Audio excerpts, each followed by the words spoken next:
ঐতিহ্যপূর্ণ ক্লাব বালি নবীন সংঘ শতবর্ষ পূর্ণ করলো। শতবর্ষ পূর্ণ দিন আজ সকালে প্রভাত ফেরি অনুষ্ঠানের মাধ্যমে বালির রাজপথ ঘুরে বেড়ালেন। এখানে অনুষ্ঠানে অংশগ্রহণ করেছে বিখ্যাত ফুটবলার থেকে শুরু করে সাঁতারু, অর্থাৎ মোহনবাগানের প্রাক্তন প্লেয়ার সত্যজিৎ চ্যাটার্জি এবং বিখ্যাত সাঁতারু সুরজিৎ ঘোষ সহ সৌরেন দত্ত ফুটবলার এবং বালির বিধায়ক ডক্টর রানা চট্টোপাধ্যায় এই প্রভাত ফেরি অনুষ্ঠানে অংশগ্রহণ করেন। বালির বিভিন্ন রাজপথে বালির এখানকার শাখা সংগঠন বিভিন্ন ফুটবল ক্লাবগুলো এখানে অংশগ্রহণ করেছে এবং স্কুলের তরফ থেকেও এই প্রভাত ফেরি অনুষ্ঠানে যোগদান করেছে।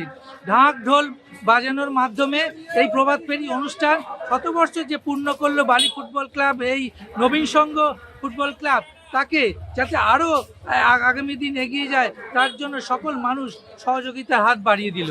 অসাধারণ অনুভূতি একজন বালিবাসী হিসেবে এই নবীন সংঘের 100 বছর আজকের এই স্মরণীয় মুহূর্তটা আমরা সবাই একসাথে প্রভাত ফেরি করছি এবং দেখতেই পাচ্ছেন বাঙালির যে কৃষ্টি সংস্কৃতি, বালির যে কৃষ্টি সংস্কৃতি, সেটার সেই ধারাকে বহন করে বাঙালিয়ানায় ভরপুর করে আপনি দেখতে পাচ্ছেন এখান থেকে এলাকার সকল বিশিষ্ট মানুষ, ক্লাবের সকল সদস্য এবং কর্মকর্তারা এবং স্কুলের বাচ্চারা থেকে শুরু করে যারা ক্লাবে এমনকি ছোটো ছোটো বাচ্চা যারা ট্রেনিং নেয় ফুটবলে, আমাদের ছেলে এবং মেয়েরা সকলে আজকে পায়ে পা মিলিয়েছে এবং রাস্তার দুধারে মানুষ অগণিত মানুষ তারা হাত টানছেন, তারা সাথে সাথে বাচ্চা দিচ্ছেন।